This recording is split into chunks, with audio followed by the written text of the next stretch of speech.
Prefeitura não atende recomendação do Ministério Público e prossegue com testagem em massa para a Covid-19. Retomada econômica continua alvo de impasse. Rodoviários começam a semana com paralisação. INSS anuncia reabertura de agências. O FRN inicia lives sobre ciência e você pode acompanhar aqui na TVU. E as soluções encontradas pelos atletas profissionais para manter o condicionamento físico. Hoje é segunda-feira, 22 de junho de 2020. O TVU Notícias está no ar.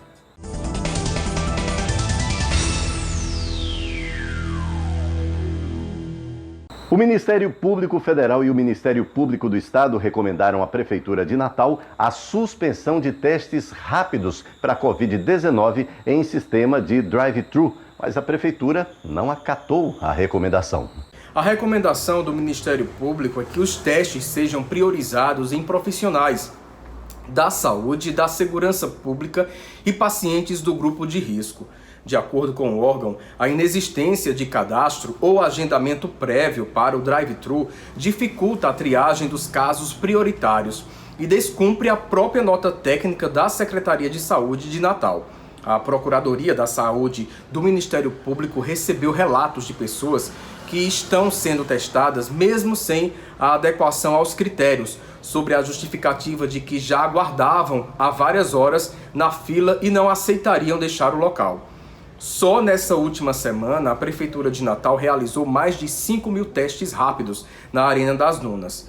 Mesmo diante da recomendação, a Prefeitura irá realizar amanhã a segunda testagem rápida, dessa vez na Zona Norte, no ginásio Nélio Dias. Por meio de nota, a Secretaria de Saúde de Natal informou que irá responder aos questionamentos do Ministério Público, mas ressaltou que os testes rápidos foram e estão sendo também destinados aos profissionais que estão na linha de frente do combate ao coronavírus, além dos grupos de risco. Jorge Silva para o TVU Notícias. E a expectativa pela reabertura da economia ganhou mais um capítulo hoje. Os chefes dos Ministérios Públicos Estadual, Federal e do Trabalho aqui do Rio Grande do Norte recomendaram a prefeitos e a governadora que é preciso esperar a redução dos casos para flexibilizar as regras de isolamento social. Segundo dados do governo do estado, a taxa de ocupação de leitos segue acima dos 80% em todas as regiões. Nas regiões de Natal e Mossoró, o índice segue acima dos 90%. Outra preocupação é com o crescimento do número de doentes. Entre sexta-feira e sábado, a Secretaria Estadual de Saúde registrou quase 3.200 novos casos do novo coronavírus. Na recomendação emitida hoje, os procuradores consideram que o cenário não está favorável à reabertura dos serviços. No documento, os procuradores afirmam que a epidemia ainda está em expansão no estado e que, mesmo que os indicadores indiquem uma queda no crescimento dos casos, ainda é cedo para saber. Por fim, o documento recomenda à governadora que evite tomar medidas que flexibilizem o isolamento social até que o número de casos caia e o número de leitos disponíveis aumente. Já para os prefeitos, a recomendação é de cumprir e fiscalizar o cumprimento das normas previstas nos decretos estaduais em vigor. A recomendação dos órgãos de controle não deve agradar dirigentes do comércio e serviços. Entre meados de março e o final de maio, apenas o setor de comércio perdeu quase 200 milhões de reais em faturamento e demitiu cerca de 10 mil pessoas. São reflexos profundos e de recuperação muito difícil. Vem daí a nossa estimativa de que algo em torno de 15% das nossas empresas simplesmente não consigam reabrir no pós-pandemia. É um cenário de causa e efeito realmente assustador e que irá ser notado não apenas no curto, mas também no médio e no longo prazos em toda a economia potiguar. A queda contundente na arrecadação de impostos, o aumento vertiginoso nos índices de desemprego e tudo o que estes movimentos trazem a reboque são pontos para os quais precisamos definitivamente nos preparar. E estes reflexos são tanto maiores quanto maior for o tempo que levarmos para dar início efetivo à retomada gradual e segura da atividade econômica. Olha só, trabalhadores rodoviários entraram em greve por tempo indeterminado nesta segunda-feira. Jorge Silva traz mais detalhes. Boa noite, Adinaldo. Boa noite para você que acompanha o TVU Notícias. O transporte público funcionou hoje com apenas 43% de sua capacidade, mínimo estipulado pelo setor. Os trabalhadores reivindicam o pagamento de benefícios como planos de saúde e vale alimentação por parte das empresas de transporte público. Outra reivindicação dos trabalhadores é que cada ônibus só transite na cidade com cobrador, para que o motorista não acumule as duas funções. O Sindicato dos Trabalhadores Rodoviários afirmou que o pagamento dessas gratificações venceu no dia 30 de maio. Desde então, os trabalhadores cobram a manutenção do acordo que foi feito por meio de convenção coletiva e não está sendo cumprido pelos empresários do setor de transporte público. Estamos nessa luta, nessa batalha dessa greve no dia de hoje, para que os trabalhadores rodoviários tenham direito a receber o seu benefício cortados pela empresa nessa pandemia, como vale alimentação, plano de saúde, salários que as empresas estão pagando atrasado. Esses são os motivos da nossa greve de hoje. A empresa Cidade Natal é a única que até agora saiu com a frota de emergência. Por quê? Porque a empresa colocou os cobradores. As outras empresas não estão com a frota na rua por vontade delas mesmas, de não botar os cobradores. Estamos aqui à disposição para liberar a frota de emergência, desde que ela bote os cobradores para rodar. Por meio de nota, os empresários do setor de transporte público afirmaram que não descumpriram os direitos dos empregados no que se refere à circulação de ônibus sem cobrador. Também declarou que é desrespeitoso a forma como eles estão conduzindo esse protesto diante de uma dificuldade econômica que o país e a cidade passam neste momento. O Sindicato dos Empregados de Transporte disse ainda que está disposto a sentar na mesa de negociação com a mediação do TRT e Prefeitura, a fim de buscar um entendimento maior para evitar o colapso do sistema de transporte público de Natal. Jorge Silva para o TVU Notícias. O Instituto Nacional do Seguro Social, INSS, anunciou para o mês de julho a reabertura das agências para o atendimento presencial. A reabertura dos postos de atendimento presencial será gradual a partir do dia 13 de julho e deve obedecer às normas de segurança sanitária. Até agora, o INSS anunciou que 753 das suas agências estão aptas a retomar o atendimento com segurança e que até julho, novas unidades podem ser liberadas para a reabertura. Na primeira fase, o funcionamento terá horário reduzido e só será realizado com agendamento prévio pelo telefone ou pela internet. Serão retomados atendimentos presenciais como perícias médicas e reabilitação profissional. O INSS anunciou ainda que vai manter o atendimento remoto, mesmo depois da reabertura das agências. O atendimento pela internet deve ser realizado pelo site ou através do aplicativo. Você também pode ter acesso aos serviços pelo telefone 135. Iano Flávio Maia para o TVU Notícias. Uma história que se arrasta há mais de 30 anos parece que chegou ao fim aqui no Brasil. A proibição de doação de sangue por pessoas LGBTs, que havia sido derrubada pelo Supremo Tribunal Federal, continuava em vigor até o último dia 11 de junho. Mas agora as coisas mudaram. 18 milhões de litros de sangue perdidos por ano.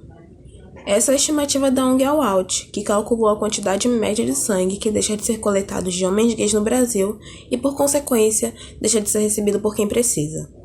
Mas desde o dia 8 de maio deste ano, essa realidade começou a mudar a partir da decisão do STF que derruba a restrição para a doação de sangue de homens que mantiveram relações sexuais com outros homens nos últimos 12 meses. Com maioria de 7 votos a 4, a medida foi considerada inconstitucional e discriminatória. Contudo, a Anvisa emitiu ofício aos hemocentros do país, determinando o descumprimento da decisão, justificando que cabia recurso à decisão. Após a pressão das entidades do movimento LGBT, o Ministério de Saúde encaminhou ofício aos hemocentros, determinando que a decisão do STF deve ser seguida de imediato. Aqui no Rio Grande do Norte, os bancos de sangue recebem doações da comunidade LGBT desde o dia 12 de junho. O diretor-geral do Hemonorte, Rodrigo Vilar, nos explica o que mudou a partir dessa data. No último dia 12 de junho, a Advocacia Geral da União notificou a Coordenação de Sangue e Hemoderivados do Ministério da Saúde sobre a conclusão da ação que corria no Supremo Tribunal Federal, que julgou inconstitucional o artigo 64 do anexo 4 da Portaria de Consolidação número 5 de 2017. O que dizia esse artigo? Que homens que faziam sexo com outros homens eram inaptos para a doação de sangue por um período de 12 meses. Desde então, todos os bancos de sangue do país, sejam eles públicos ou privados, excluíram esse item do seu questionário para a seleção de doadores de sangue. O militante do coletivo Leilane Assunção, Victor Varela, comenta a importância dessa mudança. Essa decisão está em vigor e, sem dúvidas, a gente vai transformar o pesadelo que a gente viveu em 2019 pelo coletivo Leilane Assunção num sonho, né? A gente vai reorganizar, sem dúvidas, mais uma edição da campanha Doação Sem Discriminação, que foi impedida de ocorrer em 2019, porque a gente quer compartilhar não só o exercício do nosso direito, né, do nosso direito humano de poder doar sangue, mas principalmente a nossa solidariedade e as nossas vidas com aquelas e aqueles que precisam. Além disso, a população pode e deve fazer denúncias caso perceba que centros de doação do Estado descumprem a decisão. A defensora pública do Estado, Ana Paula Pinto Cavalcante, explica como agir. Caso alguém seja impedido de doar sangue por conta de sua orientação sexual ou gênero, pode procurar a Defensoria Pública para nós adotarmos as medidas judiciais cabíveis. Nesse tempo de pandemia, a Defensoria está trabalhando prioritariamente por meio de canais virtuais de atendimento, internet ou WhatsApp. E todos os números encontram-se disponíveis no site da instituição. É defensoria.rn.def.br. É só entrar em contato com a gente. A coordenadora do setor de captação do Hemonorte, Miriam Mafra, nos dá recomendações de como fazer a doação durante o período de pandemia. Agende suas doações por telefone ou via site. E recomendamos também que venha de máscara. Caso vocês tenham tido contato com pessoas que tenham Covid, tem que aguardar no mínimo 15 dias. Se você já teve também o Covid, tem que aguardar no mínimo 30 dias. Um grupo de pesquisa da Escola de Saúde da UFRN elaborou uma cartilha educativa de prevenção e orientação ao coronavírus para comunidades tradicionais quilombolas. Percebendo as particularidades das comunidades quilombolas do Rio Grande do Norte e a falta de informações sobre a Covid-19 direcionadas para eles, o Grupo de Pesquisa Saúde e Sociedade da Escola de Saúde da UFRN elaborou a cartilha educativa com orientações para essas comunidades. A cartilha educativa direcionada para as comunidades quilombolas com abordagem das técnicas de prevenção ao Covid-19 surgiu da inexistência de temas publicados especificamente para essas comunidades. Então, selecionamos temas como, por exemplo, lavagem correta das mãos utilizando sabão fabricado na própria comunidade, colocação e retirada da máscara artesanal também fabricada com recursos deles, e técnicas alternativas de relaxamento da região do pescoço, das costas. A cartilha teve a participação de uma equipe multiprofissional, incluindo professores de escolas públicas, e está disponível tanto de forma física como virtual. Está sendo entregue nas comunidades uma cartilha de forma física pelo um bolsista nosso, de extensão, Francisco José Catarino, que é residente da comunidade. E é possível ter acesso a essa cartilha no site da Escola de Saúde da UFRN. A UFRN estreou hoje uma série de lives científicas para debater as pesquisas e temas urgentes para a pandemia da Covid-19. A novidade é que você também pode acompanhar os debates pela televisão aberta. Na primeira edição, o professor Kleber Luz, do Departamento de Infectologia da UFRN, debateu o diagnóstico e os cuidados com os pacientes de Covid-19. O encontro contou também com a participação do professor Antonino Condorelli, do Departamento de Comunicação Social. Ele falou sobre as fake news e a pandemia. As lives são realizadas pela Superintendência de Comunicação em parceria com a Pró-Reitoria de Pós-Graduação da UFRN e serão transmitidas até quinta-feira, sempre às 15h, pelo YouTube da TVU e também pela TV aberta. Nesta terça-feira, a live científica reúne o professor André Luquezzi, do Departamento de Análises Clínicas, num debate com o professor Antônio Gouveia, do Departamento de Farmácia. Eles vão discutir o diagnóstico e os tratamentos para o novo coronavírus. O corpo do atleta profissional necessita estar sempre em movimento. Diante da suspensão de competições por conta da pandemia, os clubes esportivos tentam manter seus atletas ativos, mesmo em casa, com planilhas e treinos desenvolvidos e monitorados pelos profissionais das comissões técnicas. Porém, como será que o corpo desses atletas profissionais reage com o retorno das competições? É o que vamos descobrir agora na matéria de Juliana Lima.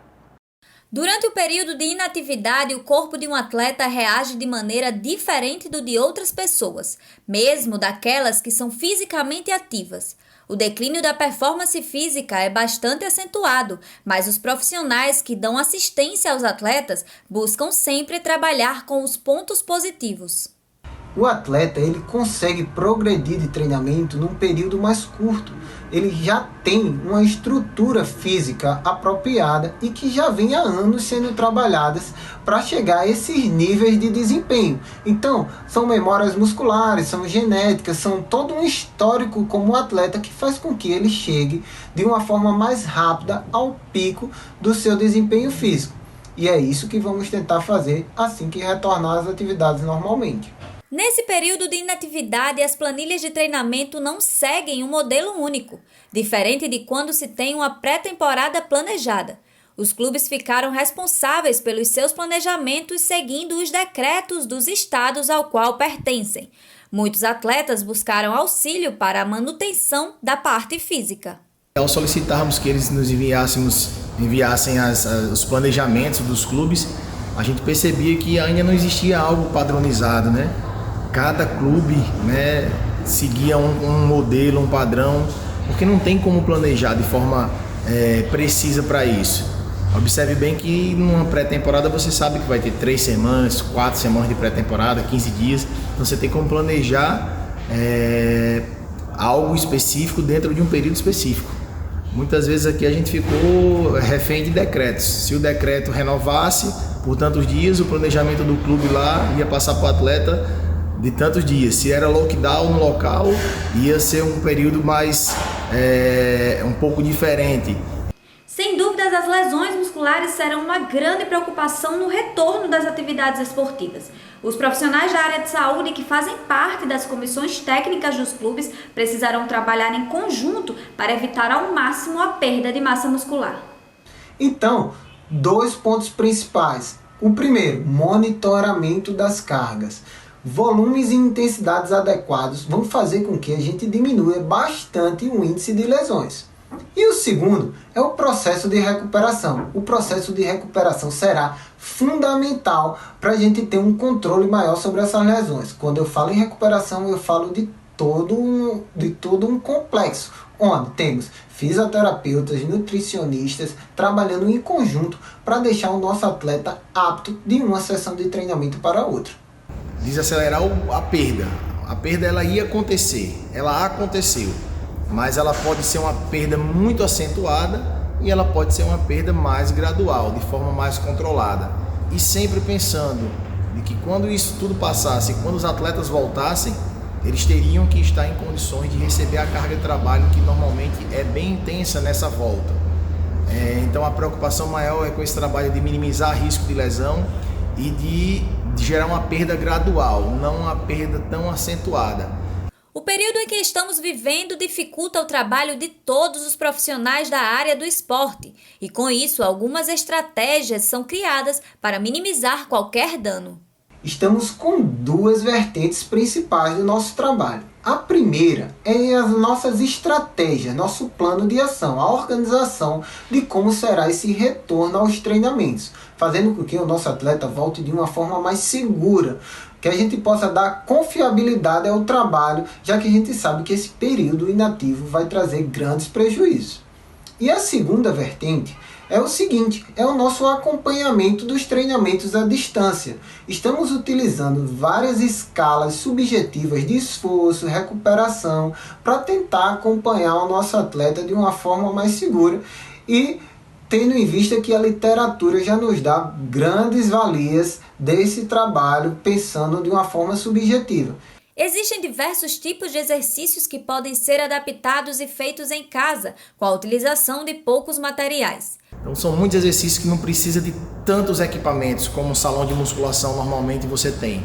O próprio peso do corpo e 2 ou 3 incrementos, um pesozinho mais leve, um elástico, algo nesse sentido, a gente consegue desempenhar um treinamento com uma qualidade altíssima.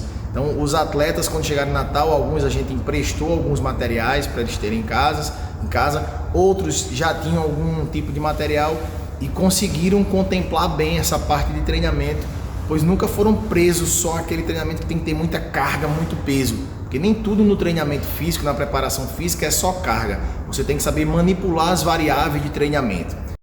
E a gente encerra o TVU Notícias de hoje com um convite da cantora Nara Costa para sua live, que será realizada já às 7 da noite. Confira. Oi gente, aqui é a cantora Nara Costa. Estou passando para convidar você hoje para a minha live junina em comemoração ao meu aniversário, que será transmitida pelo meu canal no YouTube, youtube.com/cantora Nara Costa. O link já está na bio do meu Instagram, tá certo? @NaraCostaOficial. E você vai conferir tudo às 19 horas, após o TVU Notícias. Espero você. Até lá! O TVU Notícias termina aqui. Enquanto durarem as medidas de isolamento social para prevenir a Covid-19, você pode conferir todo o conteúdo da TVU que está disponível no nosso canal no YouTube. Uma boa noite para você e até amanhã. Se puder, não esqueça, fique em casa.